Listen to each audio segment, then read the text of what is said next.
O adoecimento mental não é necessariamente sobre um diagnóstico clínico de qualquer transtorno mental. Existe certa diferença entre mudança de humor, adoecimento e transtorno mental. Embora elas possam ter alguma relação, é muito importante que a gente separe cada coisa no seu lugar.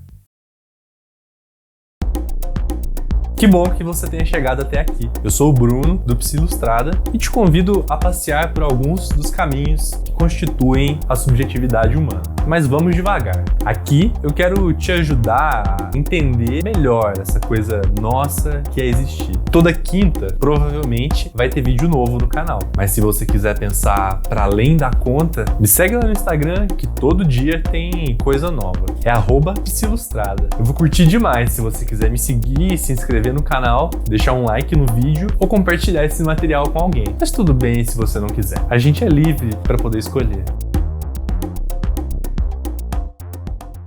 Como eu venho dizendo, o adoecimento mental se trata de um processo. É pouco provável que de um dia para o outro você acorde com um diagnóstico de transtorno do humor depressivo, ou ainda um transtorno de ansiedade generalizada, igual a quando você sente que se resfriou de um dia para o outro. Mas é completamente natural que acordemos dia ou outro com uma sensação de que o nosso humor está diferente. À medida em que esse processo se torna frequente, começamos a tratar essas mudanças de humor como sintomas do que poderia ser o início de um processo de adoecimento mental. E conforme esses sintomas começam a produzir consequências e efeitos colaterais mais graves, a partir de um diagnóstico clínico que pretende investigar as características desses sintomas, aí sim podemos então falar do transtorno mental. Mas hoje eu pretendo falar um pouco sobre os processos de adoecimento mental. E eu vou tentar ilustrar isso para você. Eu vou voltar no tempo e te contar uma parte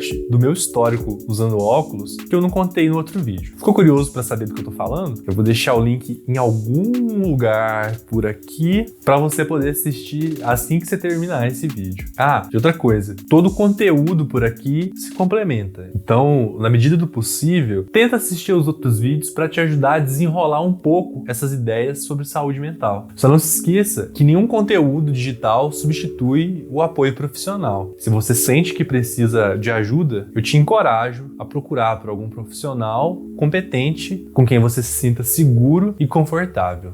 O ano é 2007. Eu era adolescente, tinha, uns 13 anos, mais ou menos. Num certo momento, eu percebi que não estava enxergando nada do que os meus professores anotavam no quadro. Embora, por muito tempo, eu tivesse me esforçado para enxergar e por muito tempo também tivesse dado certo essa estratégia, esse processo de enfrentamento. De repente, sem chance. Eu fui no médico, peguei a receita que indicava lá um grau de miopia maior do que aquele de quando eu era criança. O bonitinho caiu como uma luva. Eu tinha acabado de voltar a usar óculos, depois de um hiato sem usar os meus óculos. Eu continuei usando esses óculos até ali para os 17, mais ou menos, quando novamente eu senti dificuldade para leitura à distância. A consulta, de acordo com o médico, deveria ser anual, pelo menos. Mas por 5 anos teve dando certo. Até que, de novo, não dava mais. Eu continuava me esforçando para enxergar e cada vez mais eu tinha me acostumado com aquele processo. Mas aquele esforço me causava muito desconforto, dor de cabeça, enxaqueca, o que às vezes ocasionava em mau humor e irritação. E, consequentemente, isso refletia nos relacionamentos interpessoais que eu mantinha na escola, em casa e assim por diante. Mas aquele esforço também reduzia o meu potencial de aprendizagem. Era uma situação trivial, um padrão que, embora eu não entendesse exatamente, mas que me trazia uma certa medida de sofrimento. Mas a gente se acostuma a não validar as nossas dores. A gente transforma isso num processo e executa esse processo várias e várias vezes, porque geralmente ele funciona muito bem e dialoga com a expectativa social. Afinal, a gente aprende que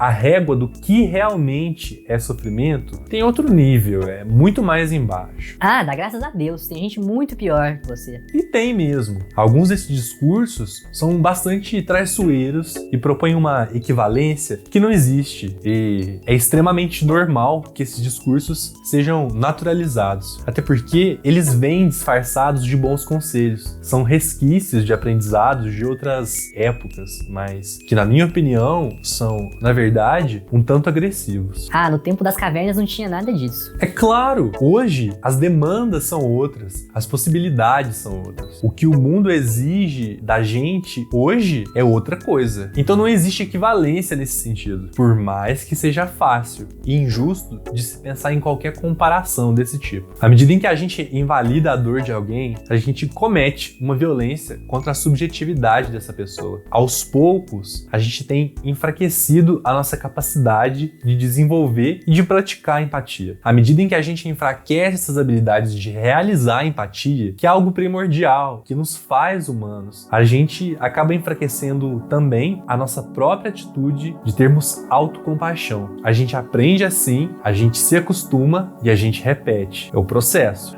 Onde então que a gente enterra os nossos sentimentos? Você pode ter certeza, a gente não enterra. Mas então eu te convido a pensar, se a gente se acostuma com esses mecanismos que violentam a nossa subjetividade, esses processos que fazem com que a gente não exprima ou ainda nos fazem omitir esses sentimentos e emoções desagradáveis, o que acontece com essa energia que a gente não vê? Comenta aqui embaixo se você se sente confortável. Não perca a oportunidade de realizar a empatia e respeite o comentário de todos. Talvez você ainda não tenha resposta. Talvez demore bastante tempo até você chegar lá. E tá tudo certo. Cada pequeno passo é sempre uma grande conquista. Mas antes, a gente precisa aprender a reconhecer eles. Por hoje é isso. Se cuida!